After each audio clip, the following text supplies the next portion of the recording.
Bom dia, né? As turmas dos terceiros anos A e B. Conteúdo nosso agora, domínios morfoclimáticos. Gostaria que vocês prestassem bastante atenção, porque é um conteúdo que é bem cobrado no Enem. Qualquer dúvida, curiosidade, a gente repassa para vocês no grupo da sala, ok? Primeiramente, vamos entender que domínios morfoclimáticos. Domínio morfoclimático é uma relação entre climas, hidrografia, solo, vegetação e relevo. Esses elementos da natureza se interagem e vão formar um domínio morfoclimático adaptado a esses elementos da natureza. O que nós temos no Brasil? Pela sua extensão territorial, nós temos vários biomas, e cada bioma adaptado a um tipo de clima. O que eu tenho aqui? O primeiro, que é o maior bioma brasileiro, que é a floresta amazônica. Depois, o segundo maior é o nosso cerrado, né? Na região litorânea tem os mares de morro. A floresta araucária, que já é um bioma bastante devastado. As pradarias, que são os pampas gaúchos. E esse aqui, né, que é o único exclusivamente brasileiro, que é o bioma da Caatinga. Relembrando um pouquinho, né, o que são biomas. Bioma é um espaço geográfico com características próprias, definidas pelo clima. A vegetação e os animais são adaptados a essas características físicas da região. Então, eles interagem entre si. Aqui nós temos o domínio amazônico, que eu tenho de destaque, né? A característica da hidrografia. A floresta muito fechada, bastante densa, latifoliada, ou seja, ela é verde o ano todo, então não conhece período de seca.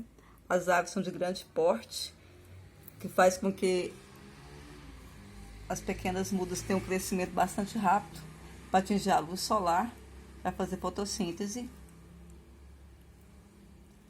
Então, é um domínio que ocupa 40% do território brasileiro. O clima é equatorial, ou seja, ele é quente e úmido o ano todo. A hidrografia é abundante, né? E os solos são um pouco férteis. O interessante é que é uma troca muito importante aqui, porque a vegetação retira do solo os nutrientes, né, para desenvolver, mas ao mesmo tempo ela devolve em forma de matéria orgânica, né, para enriquecer os solos. Retirou a floresta, começou a fazer a região, o solo produzir. 2, 3 anos depois, esse solo se torna arenoso, muito pouco fértil. Aqui nós temos, né, os tipos de floresta amazônica. Nós temos aqui a mata firme, que é uma região de terreno seco. Eu tenho, né, as matas de várzeas. O que são as matas de várzeas? Pensa essa parte de azul mais clara aqui. Quando as águas dos rios sobem, eles vão inundar essa área aqui. Então, a floresta adaptou para esse período de inundação. E aqui tem as matas de guapó, que são alagadas o ano todo, né? Aqui eu tenho o rio Amazonas, relembrando, né, que é dentro de uma bacia sedimentar.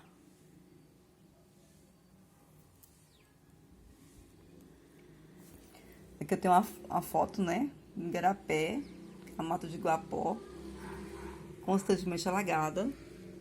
Aqui vocês podem perceber a adaptação da vegetação com suas raízes aéreas, adaptadas a sobreviver nessas regiões alagadas o ano todo. O Pico da Neblina, que a gente estudou quando viu a estrutura geológica brasileira, né, que é o ponto mais alto do Brasil, que fica na região amazônica. Aqui nós temos as florestas. Vocês podem ver, né? Olha o homem aqui e o tamanho da floresta. As árvores da floresta amazônica de grande porte, elas podem ter até 50 metros de altura. E tem frutos que só existem nessa região, né? Lembrando aí, um que vocês adoram, que é o açaí, o cupuaçu, são tipos dessa região. A castanha do Pará, que é famosíssima, inclusive símbolo dessa região, né? As árvores podem chegar a 50 metros de altura. É por isso que o fruto tem uma carapaça grossa, que ela despenca dessas alturas, mas ao cair no chão, ela não se abre, né? Como uma forma de adaptação das plantas. Aqui nós temos os principais impactos ambientais da floresta amazônica, né, que é uma área de expansão de fronteira agrícola, retirada da madeira ilegal, né, as queimadas, inclusive aconteceu, né, este ano passado e este ano. Devido ao coronavírus, a gente não sabe como que está a ação humana nessa região. Mas eu vi um fato interessante que um cientista falou, né, que esses impactos provocados em biomas importantes a nível mundial, como a floresta amazônica, pode desenvolver surgimento de vírus que o homem ainda não conhece. O segundo maior domínio brasileiro é o domínio do Cerrado, né, que é a savana mais rica do mundo em biodiversidade. O Cerrado também, né, ocupa uma área muito grande, ocupava, né, uma área muito grande do nosso território, inclusive em vários estados, né, Goiás, Minas, Mato Grosso do Sul, Bahia, São Paulo, pedaço do Rio de Janeiro, aí subindo para a região Nordeste. Ela é a segunda maior formação florestal do país.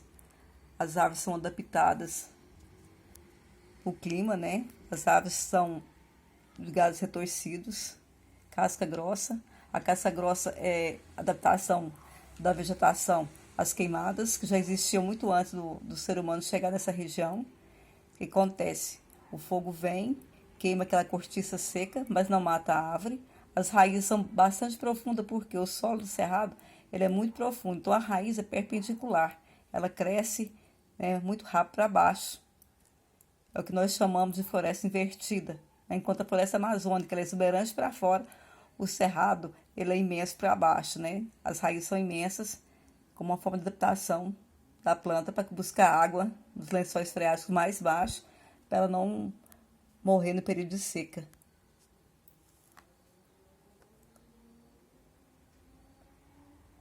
É uma região de grande diversidade, né, com recursos naturais valiosos. Nós temos cerca de 50 tipos de frutos diferentes do cerrado, que hoje já é explorado comercialmente, né? Aí nós temos as partes do cerrado. Nós temos as matas ciliares, que geralmente percorrem o curso dos córregos. As matas de galeria, né? A mata seca, que é um processo de transição entre o cerrado e a caatinga. O cerradão, que é a formação florestada do cerrado. Nós temos o cerrado, os campos limpos, os campos sujos e os campos limpos.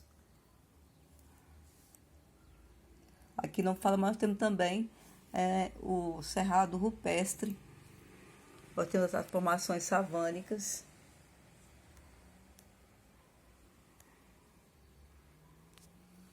E uma coisa interessante, vocês podem perceber aqui, que o cerrado interliga com os outros biomas brasileiros, né? Ele faz encontro com a Amazônia, com o Pantanal, com os campos e com a Caatinga. Ele é o coração do Brasil. Lembrando que o cerrado também é o berço das águas. Aqui nasce 8 das maiores bacias hidrográficas brasileiras. Então, o cerrado é considerado a caixa d'água do Brasil. E que futuramente nós vamos enfrentar problemas em relação à água justamente pela destruição do cerrado. O que acontece, né, nessa área?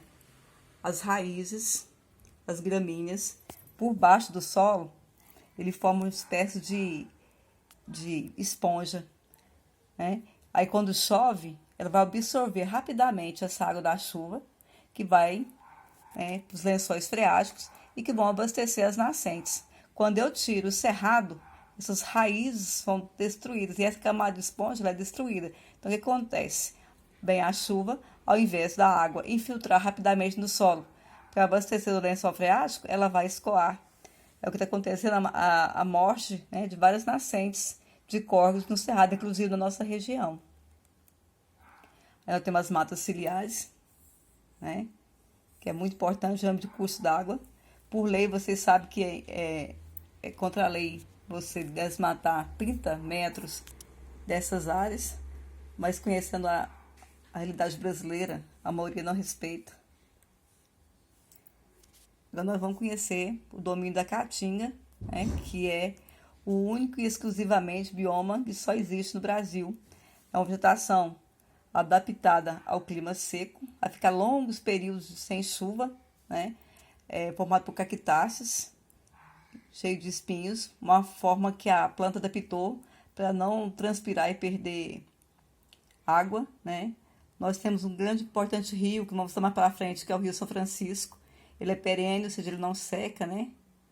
A caatinga também é chamada de mata branca, porque na época da seca ela cai todas as folhas. Você observa na paisagem, parece que as plantas estão secas, né? Mas nas primeiras chuvas, a rebrota, né, da caatinga. Os solos são rasos, são salinos. Uma parte interessante é que esses solos são altamente férteis. É só chover na região, né, que é recorde de produção de alimentos. Aqui nós vamos ter exemplos, né, da caatinga, da mata seca.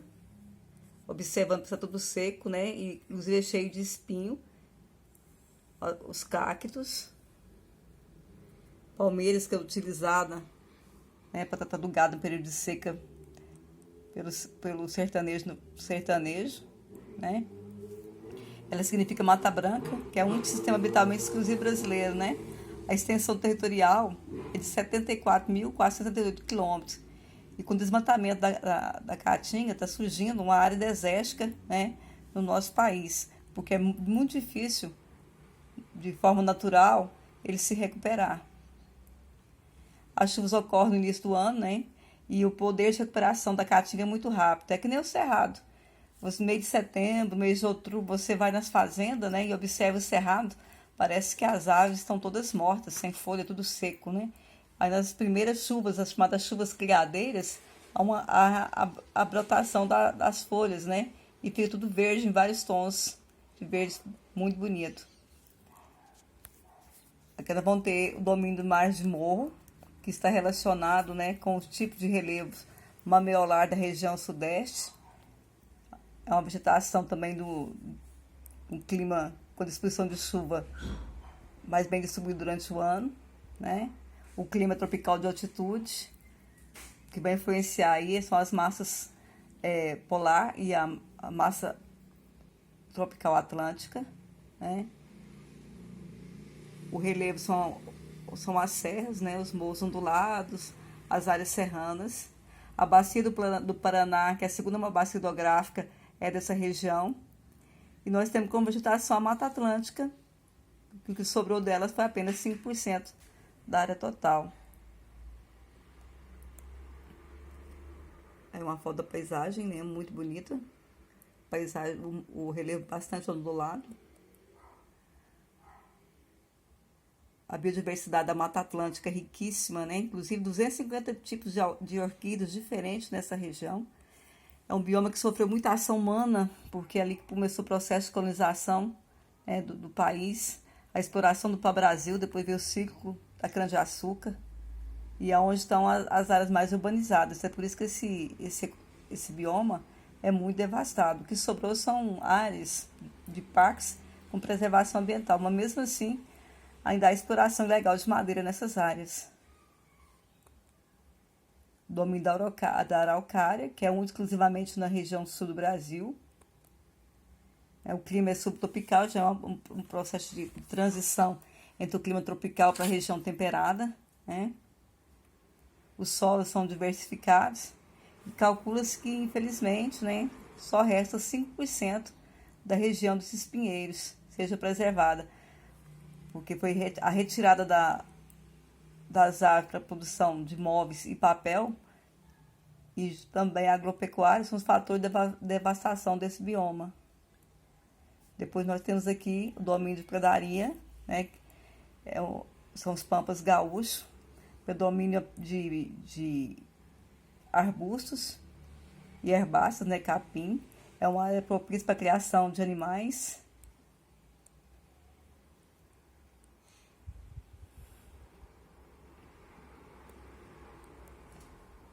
As paisagens bonitas dos pampas gaúchos.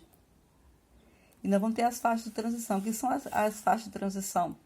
São as áreas que interligam biomas diferentes, porque não tem como você terminar o cerrado e começar a caatinga. Então, entre o cerrado e a caatinga vai ter as faixas de transição, que é a mata seca.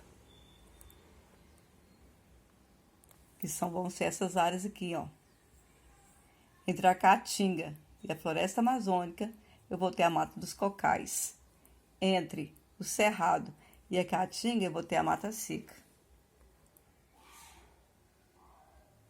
Os manguezais, né, que é considerado o berço de viver de animais, graças à quantidade de matéria orgânica que existe nele, né? E é um dos ecossistemas mais devastados, justamente por causa da urbanização e a industrialização dessas áreas. E bairros, né, construídos próximos às regiões litorâneas, um processo de destruição dos manguezais. Áreas alagadas, né, os solos são salinos, e a adaptação das árvores para sobreviver nesse local, né, alagado. O cheiro é muito forte, é cheio de matéria orgânica em decomposição. Depois nós temos a vegetação das dunas e praias, que são importantes para segurar a vegetação, né? Uma viagem no Nordeste. Estive numa região em 2012, aí voltei em 2017. Notei bastante diferença da mesma praia, justamente, né, porque conversando com o senhor que vive na região, ele explicou, né, que a retirada da vegetação das dunas faz com que o mar vá adentrando dentro do continente, porque não tem como segurar o solo.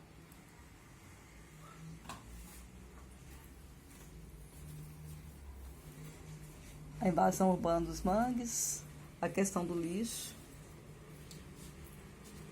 Teve uma época aí que surgiu uma bactéria dos caranguejos, houve muita morte e vai levar vários anos para recuperar a população. Os matos cocais, né, que é uma área de transição. Ainda vão ter como exemplo o Ibabaçu e a Carnaúba, né? A Mata de Cocais fica entre a Caatinga e a floresta amazônica.